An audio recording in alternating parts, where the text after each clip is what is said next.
Samantala, kasundo ang magpapaunlad sa kabuhayan ng mga magsasaka. Ito ang nilalaman ng Memorandum of Agreement na nilagdaan ng Department of Agrarian Reform at Gawad Kalinga.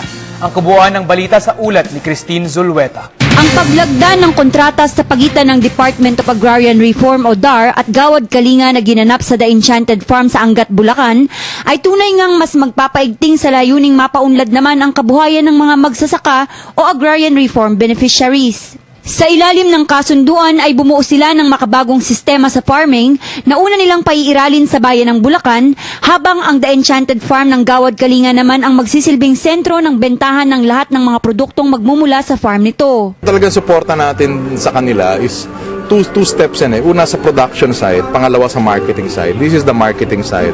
At the same time, the production side is being also addressed. Pag darating yung panahon na it will become profitable for them to be able to bring their goods here. Itong partnership ng DAR at saka ng Gawad Kalinga para magtatag ng mga market sa probinsya para yung mga taga-syudad pumunta sa probinsya at mabigyan ng hanap buhay ang mga Pilipino doon na hindi na kailangan pumunta sa syudad maghanap ng trabaho o kaya dadalhin pa yung kanilang produkto sa syudad. Dito, sariwang gulay at saka masasarap na mga produkto. May 3,000 mga magsasaka na benepisyaryo ng Department of Agrarian Reform ang matutulungan sa bawat pagbisita ng mga mamimiling tatangkilik sa mga produktong matatagpuan sa The Enchanted Farm. The best cheese is here, the best chocolates are here, and the freshest food is here, at ang pinakamasarap na pagkain nandito. At ang kita, mapupunta sa mga magsasaka. Itong Enchanted Farm, ito yung parang core farm natin, kung saan natin titrain yung farmers around Bulacan.